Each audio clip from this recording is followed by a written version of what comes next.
If you need some help choosing new iconic headwear, we know just the two to ask. Whether it's a cowboy hat, a Pittsburgh Penguins cap, or a Mandalorian helmet, perhaps. We can give you some tips. Here to chat more about the upcoming Mandalorian and Grogu, Dave Filoni and Pedro Pascal.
That is a beautiful thing. All right. Joe! Joe! Davey, where were you taking the hat off? I don't even know. It just goes up from here. What are you? I can't even hear you.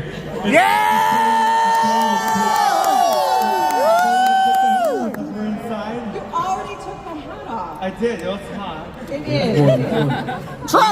Trapper Wolf! Right before coming out and forget all of them immediately. Yeah. As soon as we come out. Am I sitting in the right spot? You're in the right spot. I Okay. think. Yeah!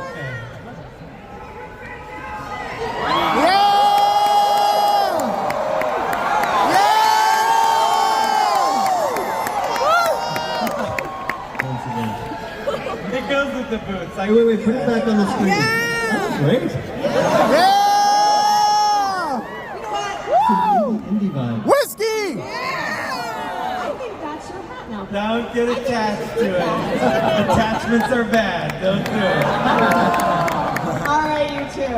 How does it feel to be back? Yeehaw! Woo, woo! It's amazing. This is amazing. This is a lot of people. How you doing? How you doing? Joe! Joe! That's what it feels like. Yeah.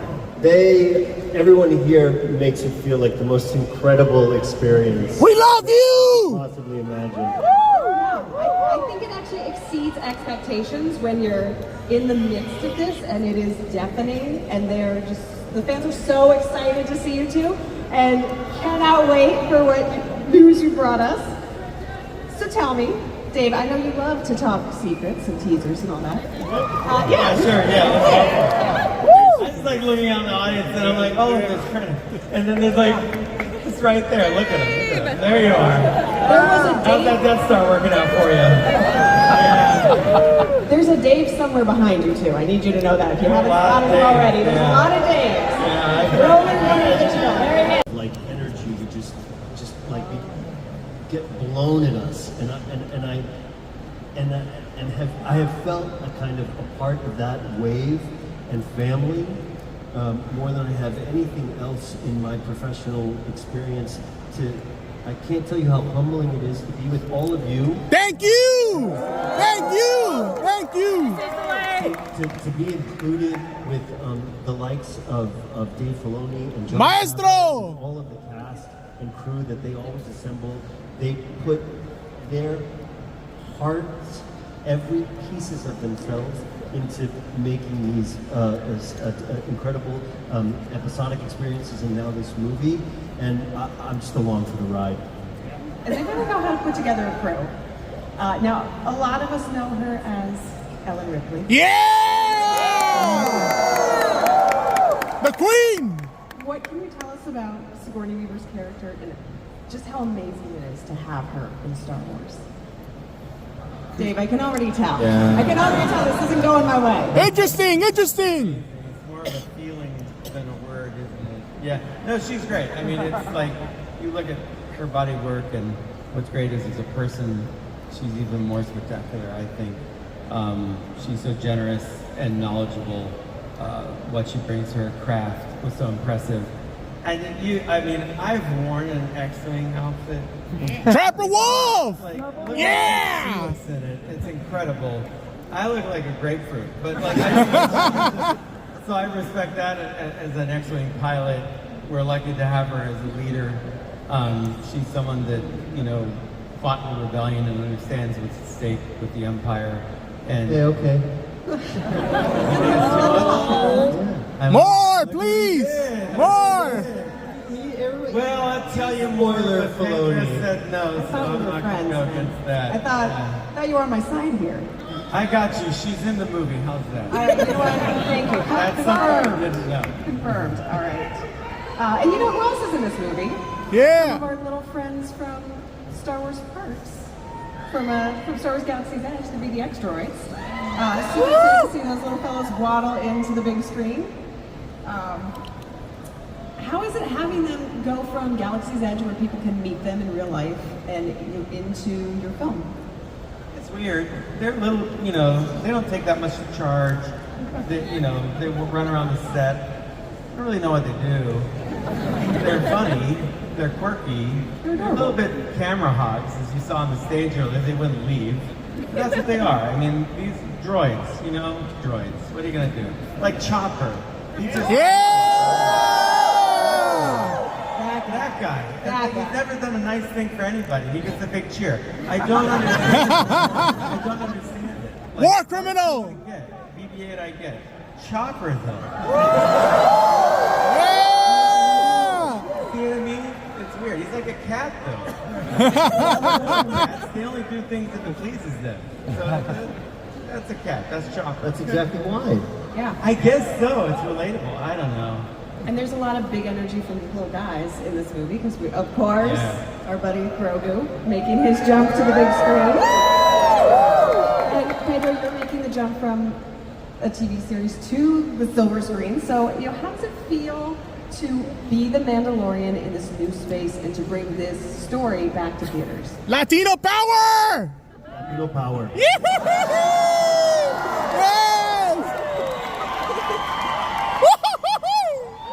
Woo, woo, woo! Thank you for answering the question for me.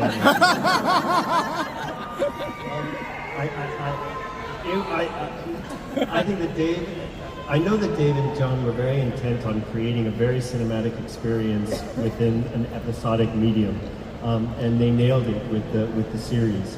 I always dreamt that it would be a movie. I think I dreamt it before you guys. Personally, I knew that I had no but I knew it was something that I... Dave's like, sure. We have a little pool here. I think you can suggest things. 0 pull. I promise. But it was a fantasy, and that it's happened is unbelievable. Everyone has complete faith, as they should, in these guys to make it one of the best adventures we've seen since the first Star Wars movies were introduced to the world. That's quite a promise. I love it. So now you look nervous. In Dave we trust! Get back to work. Yeah, everything's fine. We're in a situation normal. I like how you're just gonna stay on course too. I'm just what have we got? to right the ship. It's okay. It's all right. Dave, what can you tell us about what Pedro, not to put you in the hot seat, but what has Pedro brought to the character of Din Djarin that surprises you? Yeah! Not that pisses you off. No. Well, these booths for one thing. That was do that, you know? And there it was. No one. No one. Including me. I love it. No, I love it. You know, I think that, and coming from animation, I worked extensively with voice actors, and I think that people underestimate how challenging that can actually be. And something that really impresses me, because there's not an automatic translation from on-camera work to voice acting. And while there's a lot of physicality to Mandalorian, you have to portray something in your voice that's very unique in each situation. And I just really appreciate that and marvel at how well you blend together the performance of, you know, all you Mandos into one thing. Something that's very special about this character is that collaboration between you and Brendan and Lateef, and it all comes together with the voice. And so never undervalue that voice performance, that warmth that you bring, which is a special ability. And I've known so many great voice actors, and I'd put you right there with them. It's a really great talent, and not one everyone has, so bravo to you.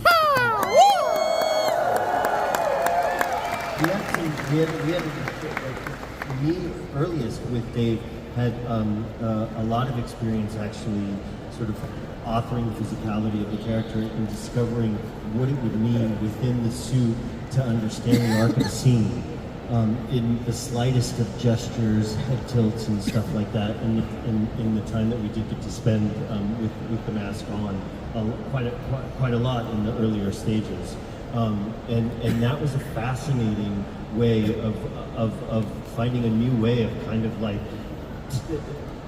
finding subtle expression with a character. We talked about Clint Eastwood, and it is all about. It was all about that. Yeah, it's very Mango when he's like, this is the T visor, the top of the T, and so when he's looking and he just tilts down, it's more of an angry brown. When he looks up, it's more examining, and then every little head tilt, and then the like the center, shaking of the head, like, very subtle, big, and it would all look like there was a lot more authorship than you would realize. It's very surgical. A lot goes into a head tilt. I feel like all the Mandalorian cosplayers taking notes here. Well, they already know. This is the way! This is the way! Every day they know. Pedro, Hey! you speak so much about the trio and what it takes to bring the Mandalorian to life, but in your estimation, how have you helped to shape them? Well, I've been very, very lucky and brought into such early stages of development. Dave and John are so incredibly collaborative, and I think what you would expect in a role like this is really just kind of stand there, do what you're told, and they demand way more than that. And they really expect you to sort of put the kind of heart of authorship into it when it comes down to any kind of a line change or tone in voice or posture or any of it. They're always constantly demanding collaboration, and it's So demanding that Dave Filoni. it's unbelievable, you know. To have that kind of an invitation into it from the beginning, and has maintained that and has been that. And I've also never had the chance to be so much a part of the post and sit in the room with these guys and see everything from its like crudest stages into what ends up getting shared with the world is fascinating. I feel very, very, very lucky.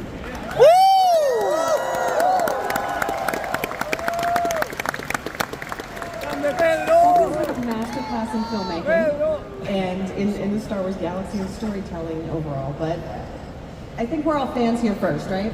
Yes! Including the two of you, our two esteemed guests. So what makes going to the movie theater for a new Star Wars film such a unique experience? In your own words. I want to hear it straight from you two. The popcorn bucket, obviously. Will it be the pram and you have to reach around Grogu to get the popcorn? I don't know. I mean, I think it's. I always look at stuff and say, when Star Wars began in the theaters, you know, and it really exploded out from there. We're so used to having a Star Wars film as a big driver behind everything else that we had in the franchise. One of my favorite periods of Star Wars, because now there are many periods of Star Wars, would have been in the prequel era, when something I vividly remember in that period was I would see The Phantom Menace, but then there were all of the books and all of the games and all of the things surrounding it related to that, and you could like be with all that other material all the way up to Attack of the Clones. Then we'd go watch that movie together, and then we'd go back and you'd all the more books and all the more games, all things. And so there's a massive community around it, all kind of generated towards the same thing.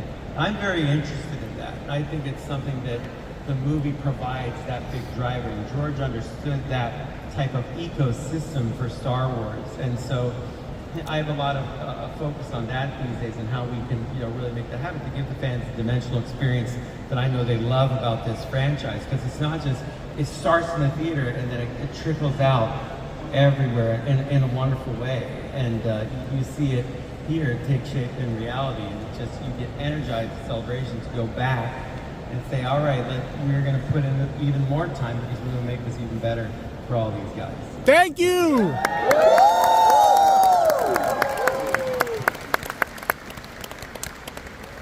Pedro, how do you get back into the headspace for The Mandalorian when you're working on this film? Stuff your head in that helmet. You can just, The headspace is very economical. All right, I was just trying to bait you to say this is the way. I think we all This is get the it. way. Yeah! Thank you. That's all I wanted. Anything else you want to tell the fans today? Woohoo! Los quiero mucho. Yeah!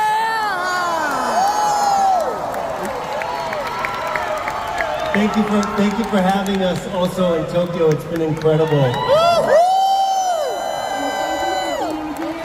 thank you for being here and for being especially with us on this. Viva Chile! Viva Chile! Thank you for being here on the Star Wars Celebration Live stage with us as well. Such an amazing day, and we can't wait to watch The Mandalorian and Grogu in theaters next year. Pump it up, but don't you dare touch that dial. Muchas gracias! Surreal morning, man. Oh my gosh. I made it to the Mandalorian and Grogu panel standby at Twin Sun stage. I saw the footage. I saw when Ryan and Sean arrived to officially announce that they were doing a movie. Then I waited in line, had a cool time in the live stage, though it was taxing on my legs. And then Pedro Pascal and David Filoni showed up, and it was just like Beatlemania. To the point that, and you'll see in the footage, Pedro responded to something I yelled at him, and Dave at one point waved at me, and I was like, Jesus. So that was kind of cool. Kind of cool to see them again up front since Anaheim days. So yeah, stay tuned, y'all. More coverage, more stuff I'll be posting on the socials. Holy shit.